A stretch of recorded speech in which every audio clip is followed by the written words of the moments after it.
소인증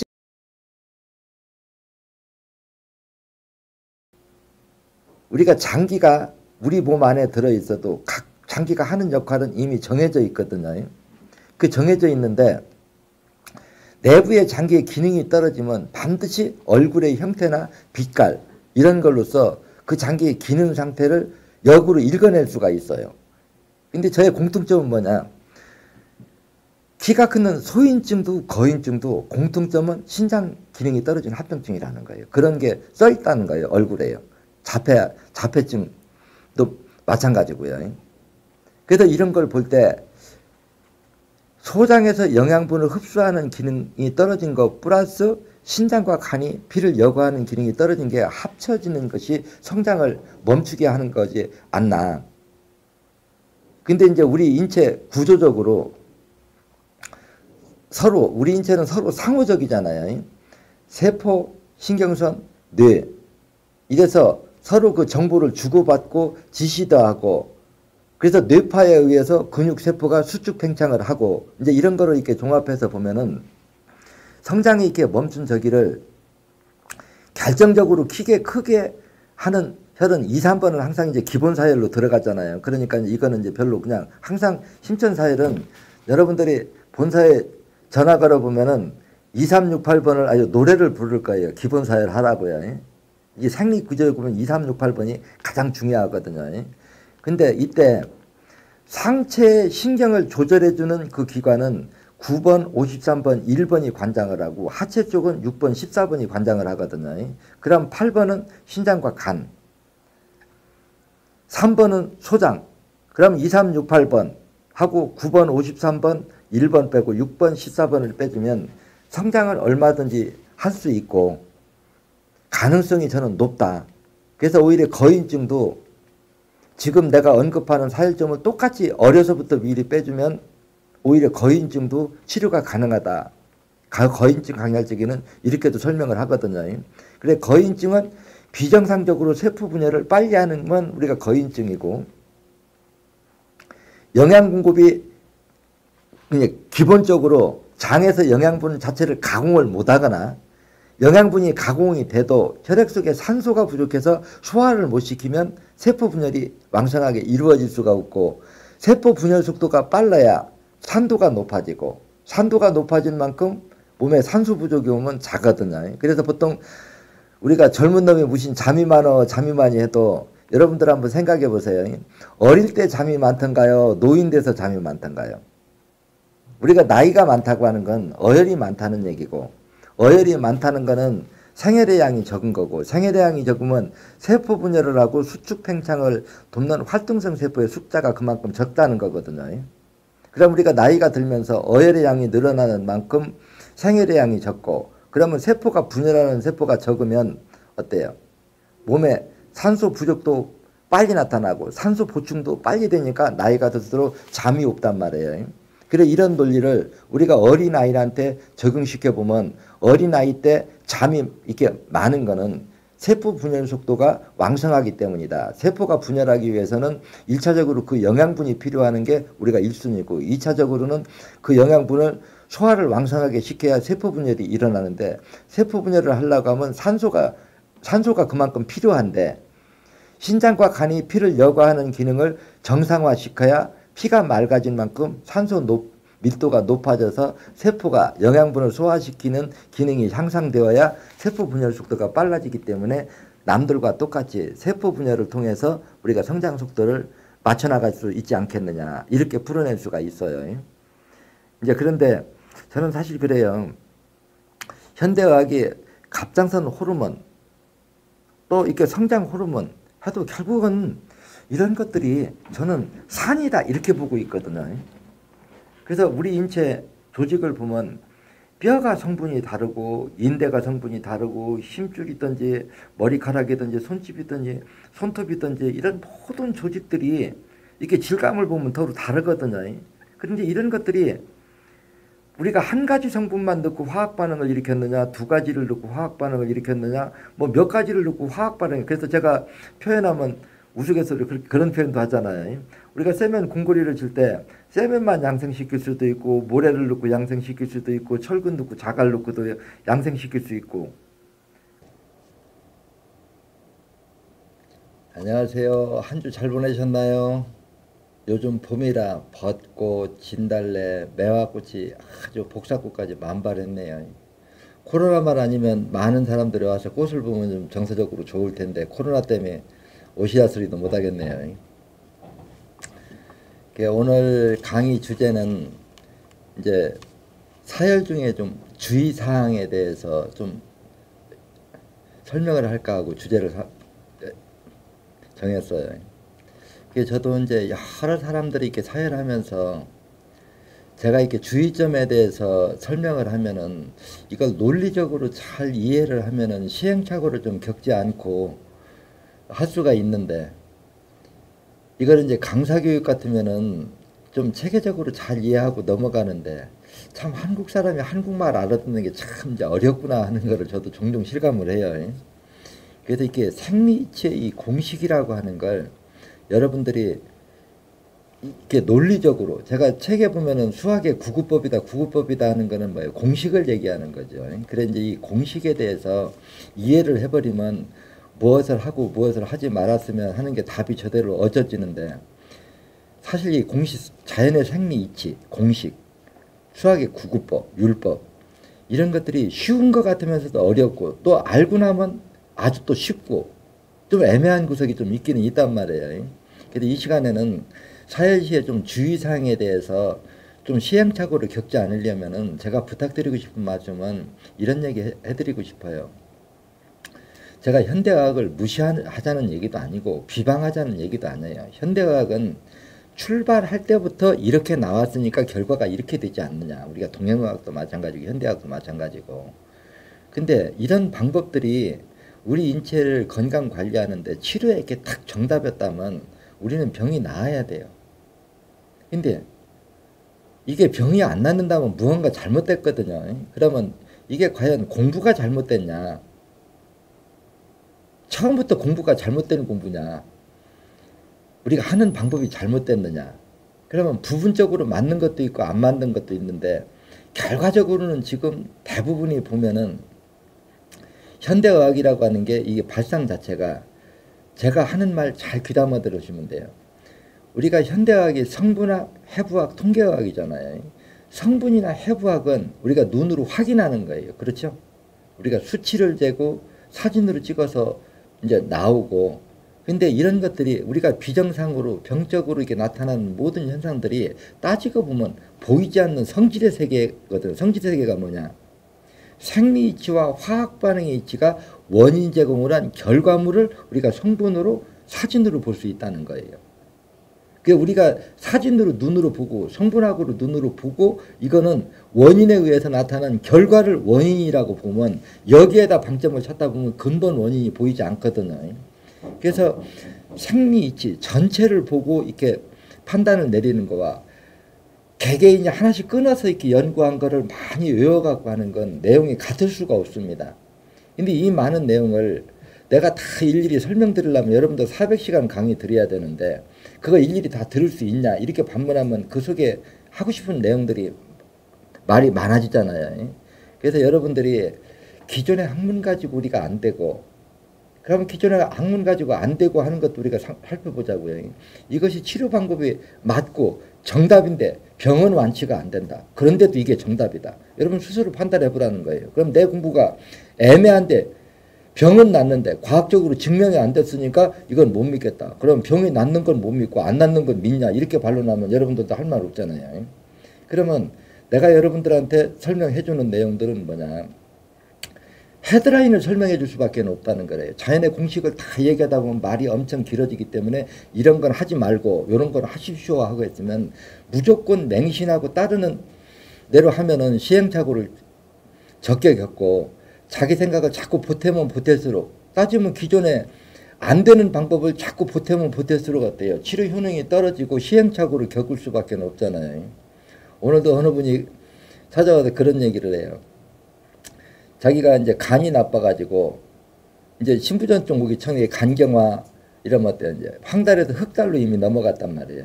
근데 5년 전에 그렇게 왔는데 5년 전에 자기가 비교적 3명의 친구가 똑같이 간이 다 이렇게 아는 사람들이 지인들이 안 좋았는데 자기가 그중에서는 증세가 제일 심했고 나머지 사람들은 자기보다 좀 약했다는 거예요. 근데 그 두 사람은 이미 땅속에 들어가서 죽고 자기만 남아 있다는 거라. 자기 형님도 간경화로 돌아가셨고.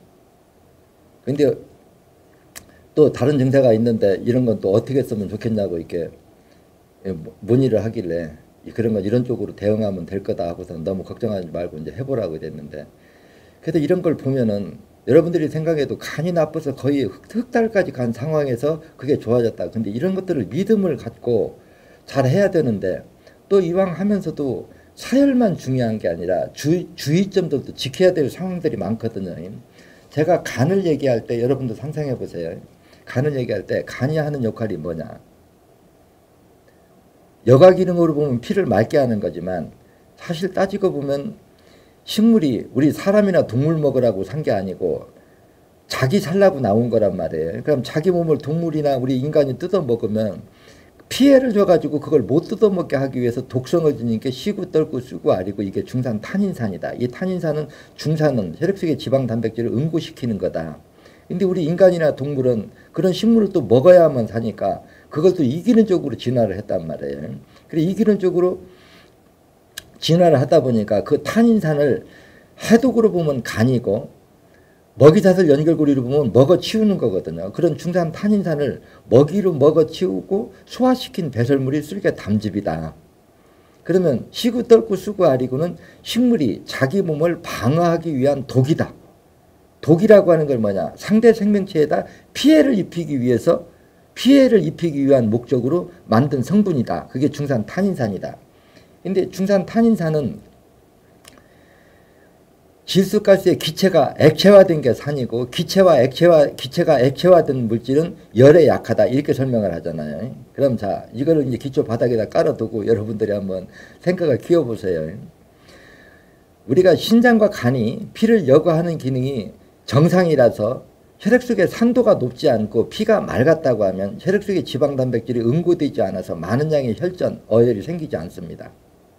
질병이 왔다고 하는 것은 이미 혈관이 막힌 시간이 길어졌기 때문에 질병이 온 거고, 혈관이 막히려고 하면 혈전, 어혈이 있어야 되고, 어혈이 그렇게 많이 생겼다고 하는 건 이미 신장과 간이 피를 여과하는 기능이 망가졌기 때문에 어혈이 많이 생겨서 혈관이 막히고 혈관이 막힌 시간이 길어져서 난치병이 왔다는 거예요. 그러면 이미 중병이 든 사람은 신장과 간이 피를 여과하는 기능이 망가진 사람이다 이렇게 진단을 해야 되잖아요.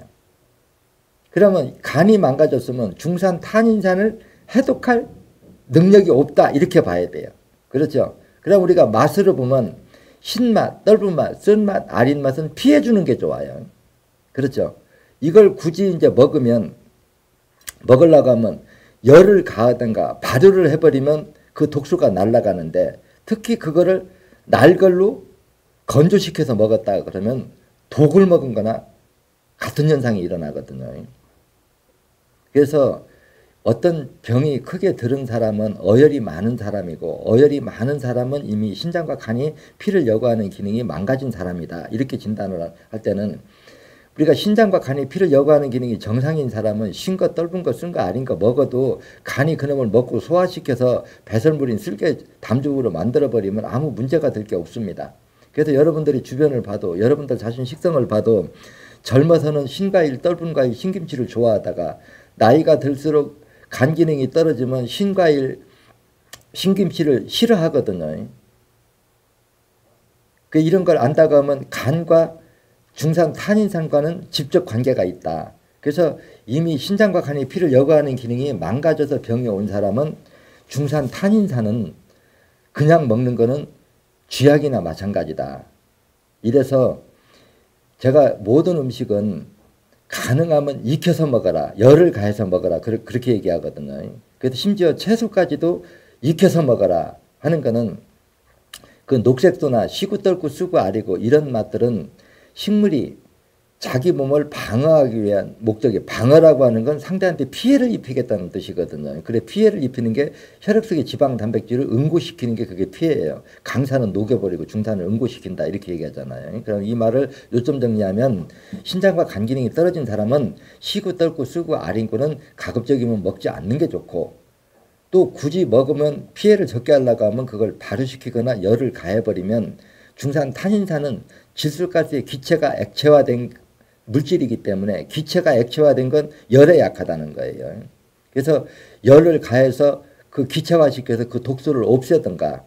그래서 심지어 여러분들이 그 자연의 법칙 보면 정글에 들어가서 바나나나 뭐나 아주 시고 쓰고 이런 거 불에 익혀버리면 어때요? 익히면 먹잖아요. 열을 가하면 그게 그 독소가 날아가기 때문에, 기체가 액체화된 물질은 열을 가하면 날아가기 때문에 그게 맛이 순해지는 거거든요. 그래 이 점 명심하시고, 1차적으로 신과일, 떫은 과일, 쓴 과일, 특히 날 거는 절대 금물이다 하는 거 꼭 명심하시고, 굳이 이렇게 먹어야 될 일이 있으면은 익힌 거나 발효시킨 건 괜찮다 하는 거를 요점 정리해주고, 또 이거는 우리가 입으로 봤을 때 이제 직접 우리가 중산 탄닌산을 이렇게 접하는 거지만, 성분학적으로 보면 지방 단백질인데, 그 지방 단백질은 불포화의 유지방이 중산과 화학 반응을 일으키지 않으면 포화지방, 지방 단백질로 물질이 안 바뀌어요. 그러니까 여러분들이 우리가 기름을 보면 어때요? 액체지요. 이제 불포화로 되기 때문에 액체예요. 이것이 고체화되는 건 산과 화학 반응을 일으키면 그게 고체화된단 말이에요. 또 거기다 화학 반응을 한 번 더 시키면 더 딱딱한 물질, 한 번 화학 반응을 더 시키면 더 딱딱한 물질, 이렇게 물질이 이렇게 바뀌어 나간다는 거라, 출발은. 근데 그러면 한번 생각해 보세요. 원래 불포화 유지방이, 지방 단백질은 성분 검사를 하면 지방 단백질이지만, 그 지방 단백질이 만들어지기 위해서는 산과 화학 반응을 일으킬 때 그 탄닌 성분은 수치상은 없어졌어요. 그렇지만 그 단백질 속에 변형돼 들어가 있거든요. 그래서 이 신장과 간 기능이 떨어져서 피를 여과하는 기능이 떨어진 사람은 절대 날고기를 먹지 마라 그러는 거예요. 그래서 생선회, 육회, 이건 쥐약이다. 소화시키는 과정에서 다시 그게 질소가스로 나오고 산으로 다시 환원된다는 겁니다. 그래서 내가 실험을 해봐라 이렇게 설명하거든요. 그 실험 어떻게 하냐. 고등어 2마리를 넣고, 한 마리는 찜통에다 찌고 한 마리는 센 걸 넣고 똑같은 환경에다 한번 부패시켜보라는 거예요. 생놈하고 한번 열을 가한 놈하고는 그놈이 부패될 때 나오는 그 악취가 10배 이상 강할 겁니다. 그럼 그 밖에서 부패되는 거나 우리 장 속에 들어와서 소화시키는 과정이나 별반 차이가 없다는 거예요. 그렇게 해서 소화시킬 때 나오는 그 질소가스가 쓸개 담즙이 그걸 해독한다 하는 게 내가 화학 반응 이치와 생리 이치로 설명을 해드리잖아요. 그래서 이걸 요점 정리 해드리면은, 가급적으로 몸이 회복되기 전까지는 날 음식 피하자. 살짝 데쳐서 먹자. 그리고 채소도 살짝 데쳐서 먹자. 그리고 탄닌산이 들어가는 거는, 열이 가하지 않은 건 먹지 말자. 그리고 생고기, 육회, 생선회 이건 절대 금물인데 익힌 건 먹어도 무방하다. 배탈만 나지 않으면 먹어도 무방하다 하는 거 하나 이제 요점 정리 이렇게 해두고요. 또 하나는, 가끔 저도 이제 이런 얘기 하기가 편하지 않아요. 왜냐고 하면 다른 분들이, 많은 사람들이 하고 있는 거를 제가 노골적으로 이렇게 꼭 꼬집어 가지고 하지 마라 그러면 또 상대하고 또 언짢아질 수도 있고 이래서 참 조심스러운데, 제가 사회를 하는 분, 사회를 안 하는 분하고 이게 하는 분하고 저는 모든 게 이렇게 표현하잖아요. 지구상에 있는 모든 대체 요법들이 치료 효능 다 있습니다. 없는 건 없어요. 다만 병을 고치는데 그 치료 효능이 100이 필요하다고 하면 5%냐 10%냐 20%냐 이 차이지 효능은 다 있다는 거예요. 근데 그 한계점에 대해서 분명히 알으라는 거고, 심천생리학의 치료 효능이라고 하는 게 과연 뭘까? 요걸 요점 정리를 한번 해보자는 거예요. 그 심천생리학에서는 치료라고 하는 정의를 어떻게 내려요? 치료라고 하는 거는 한 번 치료가 되면 어떤 약도 먹지 않고 어떤 행위를 하지 않아도 정상을 유지해야 되는데, 이를 유지하는 게 적어도 10년, 20년은 유지가 돼야 그게 완치가 된 거다. 이렇게 정의를 내려요. 그럼 이런 치료 변화 효능이 나타나려고 하면 우리 몸에서 어떤 치료 변화가 일어나야 되느냐, 이걸 따져야 돼요. 그거 답은 이렇게 얘기하잖아요. 내 몸에 병들고 노후 수면세포는 세포 분열을 통해서 떨어져 나가고 새로 분열된 건강한 자식세포가 부모 역할을 대신하게 해주는 세포 분열이 일어나서 병들고 노후세포 떨어져 나가고 건강한 자식세포가 부모 역할을 대신하게 해주는 게 재생법원이다. 그러면 이 부분을 놓고 여러분들이 생각해 보세요. 세포가 분열하는데 무엇이 필요할까요? 약이 필요할까요? 영양분이 필요할까요? 조금만 생각해 보면 영양분이에요. 그렇죠? 근데 사회라는 사람들이 금식을 한다? 내가 보면 자살행위죠. 그래서 이제 금식이라고 하는 것도 제가 어렴풋하니 얘기해 주잖아요. 옛날에는 못 먹어서 오는 병이 많았고 요즘은 너무 많이 먹어서 오는 병이 대부분이거든요. 그러면 우리 몸에 영양 칼로리가 100일 때 130을 먹어서 병이 왔다. 그러면 금식을 해서 그 넘치는 30이 줄어들 때까지는 몸이 좋아집니다. 근데 100 밑으로 떨어지면 그 순간부터는 몸이 안 좋아지는 쪽으로 가거든요. 근데 조금 금식을 해도 좋아진다고 계속 해가지고 더하면 더 좋아지겠죠 해가지고 체세포 개체수가 100마리가 정상인데 60마리로 줄었다고 가상을 해봅시다. 정상 밑으로 떨어져서요. 그러면 60마리가 먹고 소화시킨 배설물이 혈액인데 피를 생산하는 생명체가 그만큼 줄어들었다 이렇게 봐야 되잖아요. 그래서 실제적으로 영양이 부족한 상태로 이렇게 내려가도 체중이 빠져버려서 이렇게 조혈 기능까지 이렇게 떨어져 버리면 상당히 다시 원상으로 회복시키는데 힘들거든요.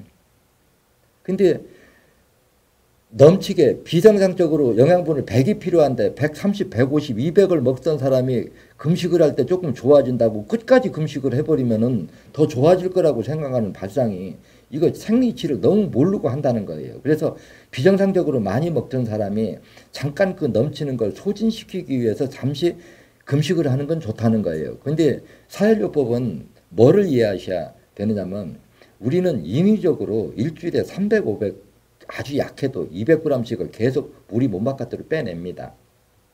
어혈이 됐든 생혈이 됐든 우리 몸 바깥으로 그놈이 빠져나가면 빠져나간 그 빈 공간은 물이 채우거든요. 그럼 기존의 혈액은 농도가 묽어지는 건 당연한 거예요. 그러면 결국은 어혈에 빠진 나간 양만큼 생혈이 만들어지는 데 필요한 영양 물질을 넣어줘야 돼요. 그러면 사혈을 하면은 그만큼 영양분이 많이 필요해요. 근데 사혈을 하면서 금식까지 한다. 이거 보면 내가 죽으려고 자살행위 한 거죠. 여러분들 이제 요즘 신세대들은 모를 거예요. 그렇지만 이제 나이들이 좀 든 사람들한테 여러분들 부항 들었다고 하는 말 들어보신 적 있나요?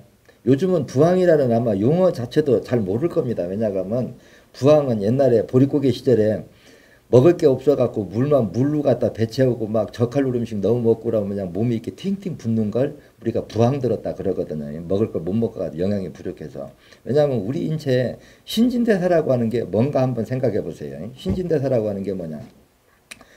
결국은 우리 인체 체세포의 개체수가 마리수로 따지면 120조 마리가 되지만 120조 마리 정도가 되고 종류로 따지면 숲의 나무 종류만큼 다양하다고 그러잖아요. 그래서 나무 종류가 다양하다고 하는 건 그 생명체가 필요로 하는 영양분이 다르다는 얘기가 되는 거고 우리 인체 세포가 종류가 다르다고 하는 건 그 세포가 필요로 하는 영양분이 다르다는 얘기가 돼요. 근데 이 영양분이라고 하는 게 우리가 외부에서 고체인 음식을 먹으면 내 장 속에서 유산균이 그 고체를 먹고 액체, 효소화 시켜야 우리 몸 안으로 끓고 들어갈 수가 있어요. 그러면 이게 1차 가공된 걸 우리 세포들이 먹고 소화시키면 또 그러니까 처음 먹을 때도 음식하고 장 속에서 유산균이 한번 먹고 소화시킨 배설물하고는 성분이 같을 수가 없지요. 그럼 그 바뀐 성분을 먹이도 필요한 생명체가 그놈을 먹기 전 성분과 다르고 또 먹고 소화시키면 성분이 또 바뀌고 계속 바뀌어 들어가요. 그래서 우리가 먹는 음식에서 영양분이 많은 거는 체세포 장기수가 그게 큰 거고 장기기관 조직이 작은 거는 공급되는 영양분이 적은 거다. 이게 먹이샷을 연결고리고 먹고 싸고 하는 게 결국은 신진대사인데 이 영양분의 연결고리가 끊어져 버리면 어떻게 될까요? 금식을 해서. 그래서 금식을 해도 비정상적으로 많이 먹었을 때 정상이 돌아올 때까지 그러니까 100이 정상인데 140을 먹어서 40 넘친 만큼만 끊어서 100까지 올 때까지는 금식이 도움이 되지만 그 밑으로 떨어지면 오히려 병이 난다고 하는 것을 꼭 명심하시고, 이래서 영양 부족이 돼서 신진대사, 먹고 싸고 연결고리가 끊어져도 신진대사가 정지돼 버리면 몸의 산도가 높아집니다. 산도가 높아지면 어떠냐, 우리 몸은 스스로 그걸 해결하기 위해서 그 산의 농도를 물기에 희석시키기 위해서 수분을 끌어 모으거든요. 그러면 그게 1차적으로는 외형상으로 보면 살이 찐다, 부었다 이렇게 오해할 수가 있어요. 그래서 넘칠 때의 금식은 저도 무방하다고 봐요. 그렇지만 100이 됐으면 더 이상 하지 말아라. 특히 사회라는 사람들은 인위적으로 일주일에 200g, 300g 이렇게 빼는 사람들이 이거 하면 절대 금물이고 자살행위다 하는 거를 꼭 명심하셨으면 좋을 것 같아요. 그래서 제가 하는 말을 생리이치의 공식으로 좀 이해하라는 거예요. 금식이 우리 영양분이 100이 필요할 때 140을 먹어서 40%가 넘칠 때 40%가 줄어들 때까지 금식하는 건 도움이 된다. 그렇지만 살아있는 생명체가 먹지 않고 살 수 있는 생명체가 있을까 한번 떠올려 보라는 거예요. 없습니다. 살아있는 생명체는 먹어야 살아요. 근데 먹이를 자꾸 줄어들면 먹이가 줄어든 만큼 생명체, 체세포 개체수가 줄어들 수밖에 없죠. 체세포 개체수가 줄어든다고 하는 거는 혈액이라는 게 뭐예요? 모든 생명체가 자기가 필요한 영양분을 먹고 소화시킨 배설물이 총체적으로 섞여 있는 게 혈액이다 이랬어요. 근데 물론 이것도 세부적으로 들어가면 사람도 음식을 먹으면 대변도 보고 소변도 보듯이 우리 세포도 마찬가지예요. 뭐 자연계로 큰 게 보면 대우주면 우리 인체가 소우주잖아요. 근데 세포 한 마리를 보면 그건 또 소우주거든요. 그래서 이게 생리 이치는 다 동일하게 들어간다는 거예요. 소우주 이렇게 들어가도. 그래서 소변에 해당하는 임파구를 통해서 신장을 통해서 우리 문 바깥으로 빠져나가고, 대변에 해당하는 거는 혈액에 섞여가지고 정맥을 통해서 혈액에 섞여서 다음 생명체에 먹이가 된단 말이에요. 그래 이 먹이사슬 연결고리가 계속 이어질 때 생명이 먹고 싸고 이게 유지가 되는 게 이게 신진대사인데 그 영양분을 줄여버리라는 거예요. 쉽게 해서 사람이 100명이 있을 때 쌀이 한 가마가 필요한데 그러면 5말만 주면은 5말로 먹고 쓸 수 있을 만큼 50%는 굶어 죽어서 없어지는 게 당연한 거 상식 아니냐 그 얘기란 말이에요. 근데 금식 조금 해서 넘칠 때 좋아진 거 계속 더하면 더 좋아지겠지 해가지고 어려운 궁지에 몰리는 걸 보면 마음이 좀 답답하고, 제가 설명해주는 말귀가 이렇게 어려듣기 좀 힘든가 이런 부분이 있어요. 그래 요건 이제 2가지 종류로 정리해야 되겠죠. 그래서 1차적으로 첫 번에 할 건 병이 입히 힘든 사람 나름씩 피하자. 2번째는 금식하면 안 된다. 필요한 영양분은 살아있는 생명체는 영양분을 넣어줘야 된다 하는 거 하고, 이제 그 다음에 사회를 하다 보면 제가 이제 그런 얘기 잘하잖아요. 사회를 할 때 어디 아플 때 어디 빼는 건 별로 중요하지 않다. 가장 중요한 건 내가 무엇을 잘못하면 어떤 부작용이 나는가를 먼저 익혀라. 그래야 믿음도 흐트러지지 않고 안정된 마음, 안전한 믿음을 가지고 이 사회를 할 수가 있거든요. 그래서 제가 밤낮 한번 유튜브 여러 군데 보세요. 책이나 논문에 유튜브에 보면은 영양분, 철분, 염분, 염철염 노래를 불러놨는데 염분이 부족할 때 몸에 오한 한기가 들면서 식은땀이 나든가 또 아니면 허열이 난다. 이건 염분이 부족할 때 나는 부작용이다. 그러면 갑자기 으실으실 춥고 식은땀이 나면 여러분들이 이걸 익혀서 있다고 하면은 머릿속에 뭐가 떠올라요? 아, 이거 몸에 염분이 부족하면 이런 현상이 오겠지 하고 알아버리면 죽염수 한 잔 마시면 멀쩡해요. 나는 그런 현상이 온다는 걸 알기 때문에 어혈 300g 뺄 때 죽염수 한 잔, 500g 빼면 2잔인데 2잔 한꺼번에 못 마시니까 오늘 한 잔 마시고 내일 마시든가 하루 졌다 모레 마시든가 해도 된다. 그 다음에 철분이 부족할 때, 영양분이 부족할 때 앞서 많이 설명 나오잖아요. 그래 이런 부작용에 대해서 먼저 꼭 알아뒀으면 좋겠다 하는 거예요. 그 다음에 한번 이거를 이제 여러분들이 이제 강사 교육을 받으면 아는 건데, 우리가 철분이 부족할 때 한번 생각해 보세요. 이제 병원에 가면 철분이니까 헤모글로빈 수치가 떨어졌다고 할 겁니다. 그 헤모글로빈 수치가 이제 떨어졌는데 막 가슴이 답답하고 쿵덕쿵덕 가슴이 쪼이는 것 같아요. 이건 이제 큰일 났습니다. 근데 이게 왜 철분하고 연결되느냐? 생리치료 하면 간단해요. 심장이 빨리 뛰고 늦게 뛰는데, 만약에 심장이 빨리 뛸 때 피가 쉽게 끌려오고 쉽게 빠져나간다고 하면 피 유속이 빨라지니까 별 문제가 없어요. 근데 이미 심장질환이 있는 사람은 피가 잘 끌려오지도 않고 앞으로 잘 나가지도 않아요. 심장에 이미 질병이 온 사람은 전체 말초 모세혈관이 70% 이상 막혀야 심장에 병이 올 수 있다. 이렇게 설명을 하잖아요. 근데 이런 질환이 있는 사람이 헤모글로빈 수치가 떨어졌다. 이러면 어떤 현상이 일어나느냐. 우리 몸에 산소가 부족할수록 심장이 빨리 뛰어요. 산소가 부족하면 심장이 산소 공급을 위해서 빨리 뛴다는 거죠. 그런데 끌려오는 것도 아직 안 뚫렸고 앞으로 풍원하는 것도 안 하고 무리가 올 수밖에 없어요. 근데 우리 몸에 산소를 운반해 주는 건 적혈구인데 적혈구는 철분이 없으면 안 만들어져요. 철 거시기 저기로 먹는 걸로 먹으면 되거든요. 그런데 이제 먹는 걸로 먹으면 문제가 생긴단 말이에요. 뭐냐. 아랫배에다 손을 대봐서 아랫배가 냉한 사람은 식중독균이 살고 아랫배가 따뜻한 사람은 유산균, 유익균이 산다. 이렇게 설명을 하잖아요.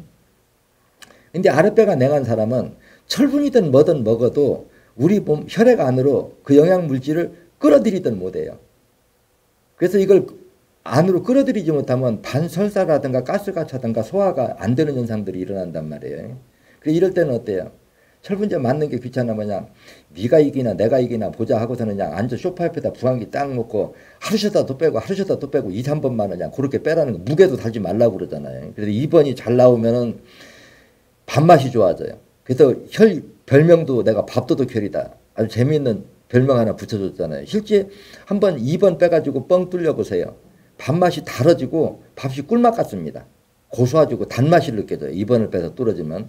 또 3번을 빼서 아랫배가 따뜻해지면 좀 변질된 음식을 먹어도 배탈도 안 나요. 왜냐? 유산균의 숫자가 많을 적에는 식중독균 몇 마리가 들어와도 그놈이 활성화되지 못하거든요. 식중독균은 많고 유산균의 숫자가 적을 적에는 식중독균이 들어오면 그럼 유산균과 식중독균의 차이점은 뭐냐? 유산균은 세포가 분열하는 데 필요한 영양물질을 가공하는 걸 우리가 유산균이라고 그러는 거고 식중독균은 똑같은 영양분을 우리가 섭취를 해도 똑같은 음식을 먹어도 그 소화시킨 배설물이 강산을 배설하는 거 식중독균이라고 그런단 말이에요. 그러면 강산을 배출하면 우리 몸에서는 그걸 안 먹어야 되잖아. 흡수를 안 해야 된단 말이에요. 그러면 어떡하느냐. 영양분 흡입 국물을 딱 막아버리고 장의 수축 연동 활동을 빨리 해서 아래로 빨리 밖으로 빼내야 되니까 수분이 빠져나가기 전에 통과하면 그게 바로 설사고 그게 식중독성 증세란 말이에요. 그래서 이런 상태에서는 철분을 먹어도 흡수를 못한단 말이에요. 가장 좋은 건 주사 맞는 것보다는 어때요? 먹어서 만드는 게 더 안전하겠죠. 그래서 이것도 여러분들이 이제 안전하게 하시려고 하면은 철분 부족에 대한 그 부작용에 대해서 유튜브에 나와 있는 거 좀 꼼꼼하게 보셨으면 좋을 것 같고요. 그리고 이제 또 운동에 대해서도 하나 짚어줄게요. 이게 운동이라고 하는 것도 이렇게 생각하면 돼요. 그냥 일반적으로 보면 그냥 운동 하나 이렇게 보면 좋습니다. 근데 병이 깊이 들었을 적에는 생각을 달리 해야 돼요. 그게 무슨 얘기냐고 하면 치료라고 하는 거는 재생복원, 세포 분열이 일어나야 되거든요. 세포가 분열하려고 하면은 필연적으로 세포가 영양분을 소화시켜야 돼요. 그래야 세포 분열이 일어납니다. 근데 영양분을 소화시키려고 하면은 산소가 필요하거든요. 근데 산소는 신장과 간이 피를 여과하는 기능이 좋아서 피가 맑을수록 혈액 속의 산소 포화도가 높아지고 신장과 간 기능이 떨어질수록 혈액 속에 산소가 부족해요. 근데 가만히 있을 때와 운동을 할 때는 산소 소모량이 10배가 차이 납니다. 그러면 내 몸에서 치료하려고 하면 재생복원, 세포분열이 일어나야 되고 세포분열을 하려면 영양분을 소화시켜야 되고 영양분을 소화시키려고 하면 산소가 필요한데 세포가 영양분을 소화시킬 산소도 부족한데 운동으로 다 써버리면 세포분열은 어떻게 일어나냐는 거예요. 그래서 세포가 분열할 때 영양분이 소화될 때 내가 자동차 엔진에서 연료를 연소시키는 거나 세포가 영양분을 소화 연소시키는 거나 원리를 보면 동일하다 그러잖아요. 그래서 자동차 엔진 산소 흡입구를 절반쯤 막아보라고 하는 거예요. 어떤 현상이 일어나는가. 절반쯤 딱 막아보면 마우라에서 매연이 그냥 몇 배가 쭉 나올 거예요. 그 매연으로 나올 때는 그 질소가스의 기체라 생각하시고 그 기체가 액체화된 게 바로 산이란 말이에요. 그러면 뭐냐. 몸이 혈액 속에 산소가 부족할 사람이 과격하게 운동을 해서 산소가 부족하면 몸의 산도가 높아진다는 거예요. 그럼 높아진 산에 혈액 속의 지방 단백질을 응고시켜버리면 쥐가 잘 나고 통증이 오고 이런 현상이 일어나요. 그래서 운동을 하는 거는 좋은데 전제를 깔잖아요. 가벼운 산책과 스트레칭 정도에서 만족하는데 그 범위가 호흡이 가쁘지 않을 정도, 땀이 나지 않을 정도까지만 해라. 이것이 정설이란 말이에요. 그래서 이런 주의점들을 잘 지키면서 이제 하면은 부작용도 적게 나고 시행착오도 이제 적게 하는데 자꾸 운동이 좋다고 운동하고 한쪽 얘기만 들으면 그냥 운동이 운동으로 해서 그냥 자기 병을 치료해 보려고 다르다가 사고 치는 사람도 중중 보고 또 그 탄인산이 그 철분이 그 이제 보충된다 해가지고 그 날 걸로요. 익힌 거 먹으면 그래도 덜한데 열을 가한 걸 먹으면 들어가는데 날 걸로 건조시켜 먹으면 그게 간이 나쁜데 간이 탄인산을 못 먹어 치워서 병이 왔는데 그 탄인산을 잔뜩 넣어주면 어때요? 그래서 이제 이런 것도 좀 주의를 하고 날 음식을 먹을 때가 우리가 소화시키는 과정에서 독성이 산이 많이 나온다. 그래서 내가 예전에 강의하는 거 보면 이런 얘기 하잖아요. 돼지똥 썩을 때 냄새 나는 거 맡아보고 소똥 썩을 때 냄새 나는 거 맡아봐라. 돼지똥이 엄청 더 구려요. 그리고 돼지똥보다 더 구린 게 뭔 줄 알아요? 닭똥입니다. 썩을 때. 그러면 소똥, 돼지똥, 닭똥이 썩을 때 냄새 나는 게 악취가 더 이렇게 우러 올라가도록 심한데 그 차이는 뭘까? 칼로리가 높은 음식일수록 소화시킬 때 독성이 많이 나온다. 그래서 여러분들이 뭐 아토피나 알레르기 증상이 있는 사람들이 아니면 땅콩 알레르기 있는 사람들이 등푸른 생선 우리가 불포화 지방이니까 좋잖아요. 우리 건강상으로 한 부분만 끊어서 보면 그렇지만 등푸른 생선 먹으면 알레르기 현상이 확 진해진 게 뭐냐. 칼로리가 높은 불포화 유지방일수록 소화시키는 과정에서 독성이 많이 나온다는 거예요. 그러면 신장과 간이 건강한 사람은 상관없다는 얘기예요. 근데 이거를 모든 사람한테 불포화 지방이 다 좋다? 이건 아니죠. 금식이 다 좋다? 탄인산이 다 좋다? 이건 있을 수 없지. 그 철분이 되니까. 자기 몸이 정상일 때는 그게 도움이 되는데 이미 병이 들었을 적에는 오히려 그 증세를 악화시킬 수 있으니까 이런 몇 가지 좀 주의점들을 그럼 오늘 얘기해 준 게 뭐냐. 염분 보충 좀 잘 시키자. 중산 탄인산은 간이 회복될 때까지는 좀 흡수하지 말자. 과격한 운동하지 말자. 날 음식 먹지 말자. 그래서 이제 보사의 균형을 잘 맞춘다고 하는 거. 그래서 저도 참 보면은 그래요. 그럼 오늘 이분도 자기 친구 2명은 자기보다 증세가 약했는데 더 악화돼갖고 땅속에 들어가서 벌써 지금 흙이 돼버렸고 5년이 지났으니까 뭐 거의 육탈 됐겠죠. 자기는 오히려 지금 병원에 가서 검사해도 간 수치도 정상, 단백뇨 수치도 정상으로 돌아왔다고 하는 걸 보고 그래서 이게 믿음이라고 하는 게 제가 얘기하는 건 기적, 신비, 종교가 아니잖아요. 지극히 자연의 상식, 자연의 법칙을 얘기하는 거거든요. 자연의 법칙이라는 게 뭐예요? 율법이요. 우리 생명이 어떻게 만들어져서 어떻게 유지가 되는가 그 과정을 얘기하는 거기 때문에 기적이나 신비, 지식하고는 관련 없어요. 지식은 남이 공부하는 걸 외운 거고 이건 자연의 생리이치를 탐구해서 깨우치는 학문이거든요. 그래서 제발 좀 제가 여러분들한테 부탁드리고 싶은 내용은 절대 좀 이 사회할 때는 자기 생각을 보태지 말고 앞서 배운 사람이 시키는 대로 그대로만 따라서 하면은 시행착오도 겪지 않고 좀 병이 치료되는 그 회복 속도를 좀 빨리 할 수 있는데 그래도 제가 이 말 하다 보면 가끔 막 답답하면 제발 좀 똑똑한 척 하지 말아라. 이 말을 내가 자주 해요. 좀 똑똑한 척 하지 말아라. 똑똑하면 그 전에 병 다 낫지. 왜 그걸 못 고쳐놓고 이거 하려고 하냐 그러거든요. 기존에 있던 방법들이 동양의학이든 현대의학이든 병이 나섰다고 하면 그걸로 하지 뭐하러 이거 하냐는 거예요. 그거 잘못됐으니까 병이 안 났으니까 이걸 하라고 하는데 자꾸 거기다가 찍어 맞추려고 하고 이놈을 쪼개서 거기다 갖다 붙이려고 하다 보니까 실수하는 사람들이 한두씩 나오면 참 마음이 답답하고 좀 안쓰럽다는 생각이 들거든요. 그래서 이게 진리 탐구, 깨우침, 수행이라고 하는 거는 남의 공부를 외우는 게 아니고 자연의 법칙을 깨우치는 학문입니다. 그래서 여러분들 머릿속에 들어있는 그 공부가 지식으로 남이 한 걸 외운 건가 과연 깨우침으로 자연의 법칙을 깨우쳐서 자기 마음속으로 만들었는가 한번 생각해 보시고 가능하면 좀 자기 생각 보태지 말고 앞서 배운 사람이 시키는 대로요. 그래서 가끔 내가 사람들을 보면 그래요. 물론 한편으로 이해는 합니다. 가급적이면 좀 경제적 부담을 적게 드리고 해보려고 하는데 여러분들 총량의 법칙이라고 하는 말이 무슨 말인지 이해 가요? 이 말이 결국은 뭐냐고 하면 내가 아무리 얕게 해도 어혈 300g 뺐으면 생혈 300g이 만들어지는 필요한 물질을 넣어주지 않으면 결국에는 그 대가 마지막에 다 치웁니다. 그러면 처음부터 제가 이 말을 돌려서 이렇게 하거든요. 저도 물질 얘기를 하기가 싫으니까 정상일 때 정상을 유지해라.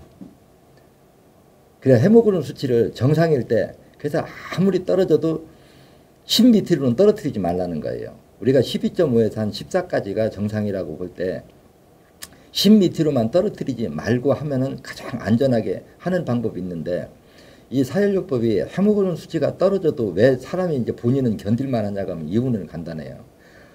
어혈을 빼서 헤모글로빈 수치가 8까지 떨어졌다고 봅시다. 그러면 사혈을 안 한 사람이 헤모글로빈 수치가 8까지 떨어지면 그 사람은 시체예요. 큰 병이 있는 겁니다. 걸어다니지도 제대로 못해요.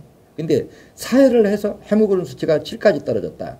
이 사람 그냥 꾸물꾸물 일상생활 합니다. 왜 하냐? 이유는 간단해요.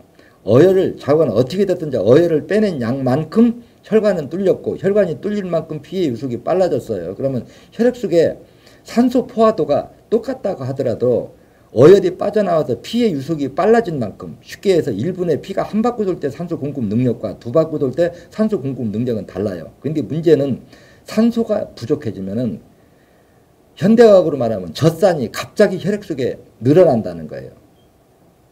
그놈의 밀도가 피의 유속이 느린 데 가서 더 산도가 더 높아져서 혈액 속에 있는 지방 단백질을 응고시키면 결국 어혈이거든요.